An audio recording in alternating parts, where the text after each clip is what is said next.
La angustia es la reacción al peligro. No es posible rechazar la idea de que si la angustia puede conquistar en la economía anímica un lugar de excepción, es porque se halla íntimamente enlazada a la esencia de la naturaleza del peligro. Pero los peligros son comunes a todos los humanos y los mismos para todos.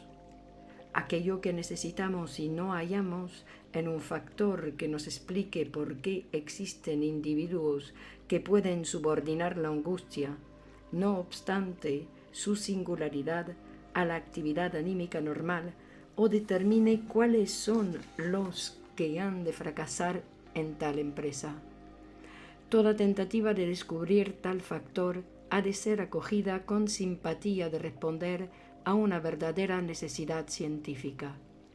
Hasta nosotros han hecho 2 tentativas de este género. La primera fue emprendida hace ya más de 10 años por Alfred Adler, el cual afirma, en síntesis, que los que fracasan en la labor planteada por el peligro son aquellos individuos a los cuales alguna inferioridad orgánica crea dificultades excesivas. Si en este punto se demostrara cierto el principio de simplex signum veri, la simplicidad es el sello de la verdad, habríamos de acoger con entusiasmo tal solución. Mas, por el contrario, nuestros trabajos críticos de los últimos 10 años han demostrado la insuficiencia de esta explicación, que por otro lado rebasa los múltiples hechos descubiertos por el psicoanálisis. La segunda tentativa ha sido realizada por Otto Rank en su obra El trauma del nacimiento, 1923. Sería injusto equipararla a la de Adler, pues permanece dentro del terreno del psicoanálisis, cuyas ideas directrices continúa, y debe ser considerado como un esfuerzo legítimo para resolver los problemas analíticos.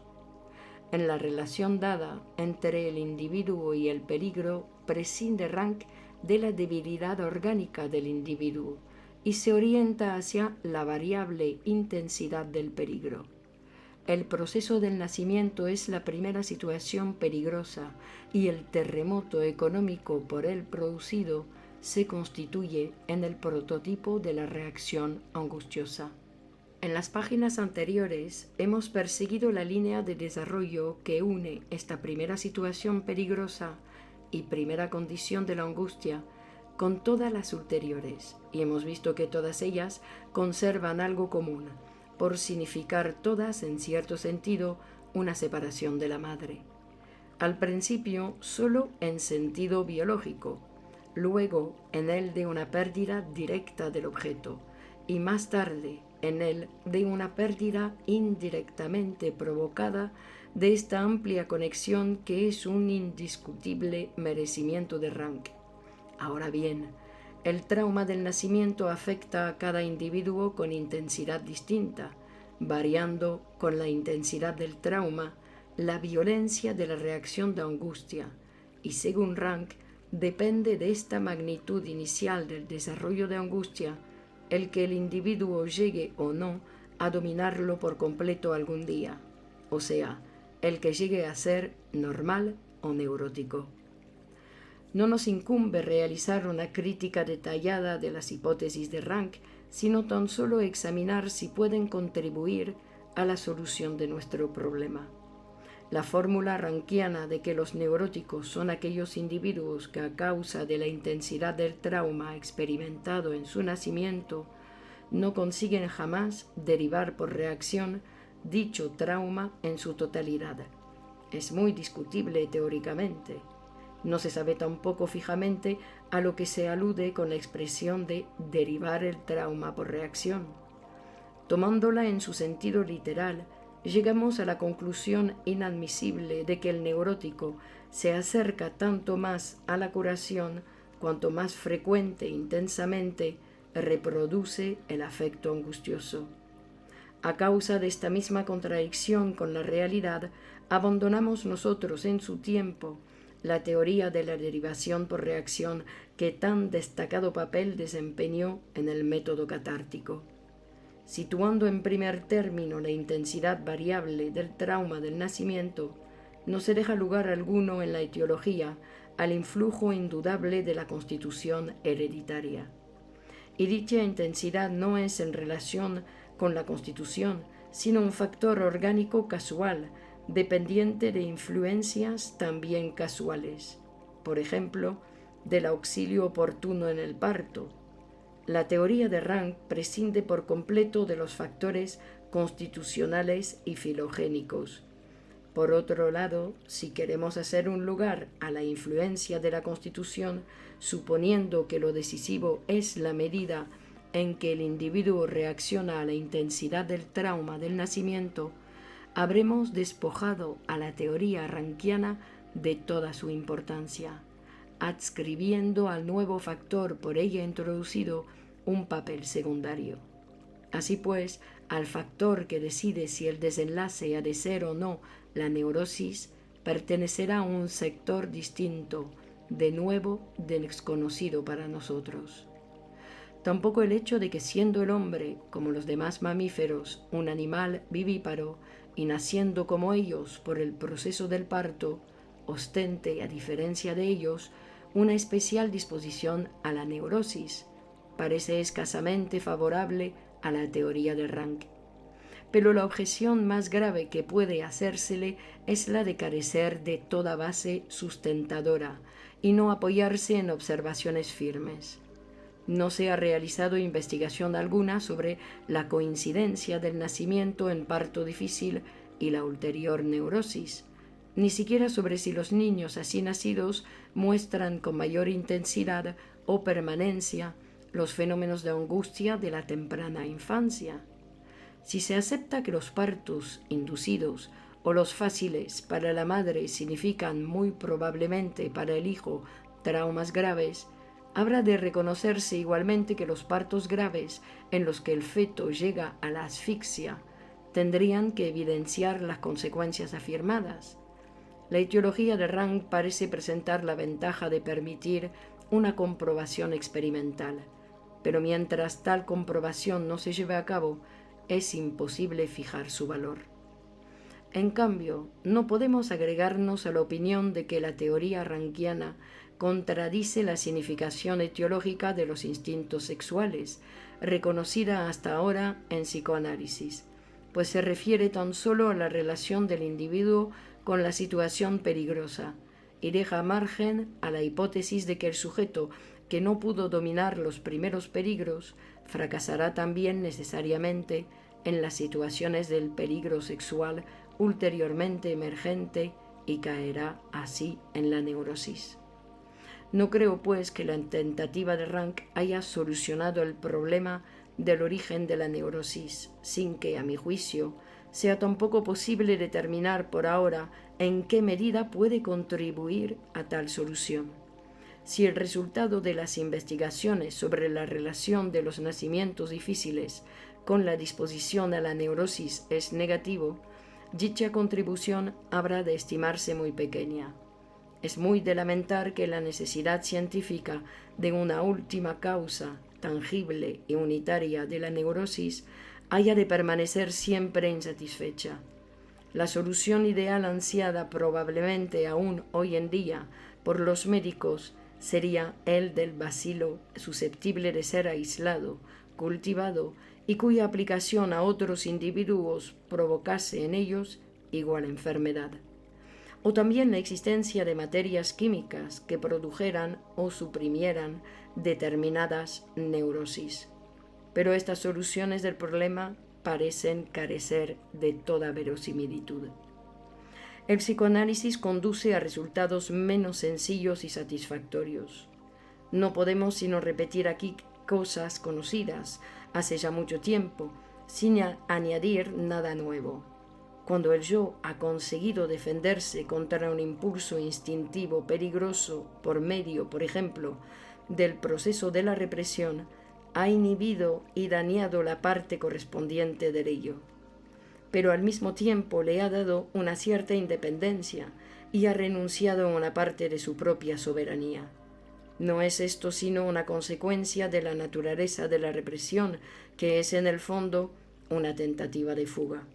Lo reprimido queda excluido de la gran organización del yo, como si fuera un proscrito, y solo sometido a las leyes que rigen en el dominio de lo inconsciente. Cuando la situación peligrosa varía de modo que el yo no tiene ya un motivo para emprender una defensa contra un nuevo impulso instintivo, análogo al reprimido, se hace manifiestas las consecuencias de la restricción del yo. El nuevo curso del instinto se desarrolla bajo la influencia del automatismo.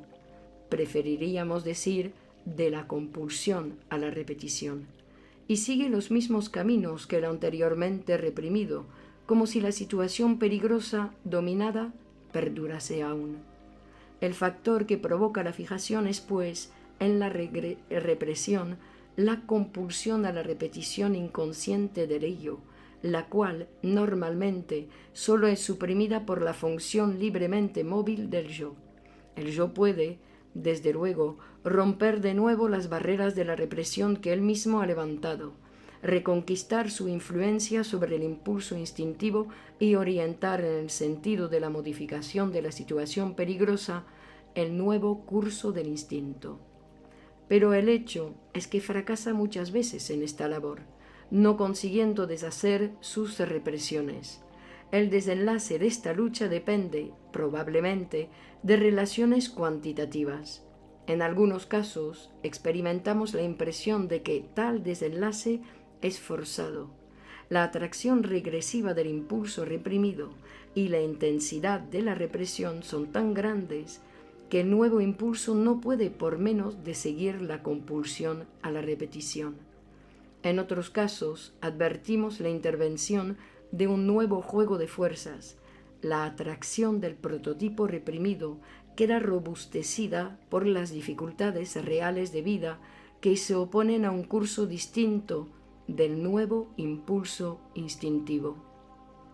El hecho, modesto en sí, pero teóricamente inestimable, de la terapia analítica, prueba concluyentemente ser este el proceso de la fijación de la represión y de la conservación de la situación peligrosa inactual.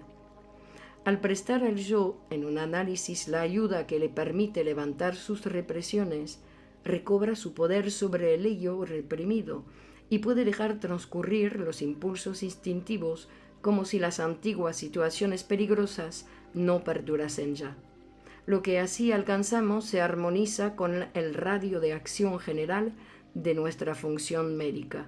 Generalmente, nuestra terapia tiene que contentarse con aportar más rápido y seguramente, y con menos gasto de energía, el desenlace favorable que se hubiera producido espontáneamente en condiciones favorables. Las reflexiones que anteceden nos muestran que son relaciones cuantitativas, no evidenciables directamente y sólo aprehensibles por inducción, las que deciden la conservación de las antiguas situaciones peligrosas, mantener las represiones del yo y encontrar una continuación de las neurosis infantiles.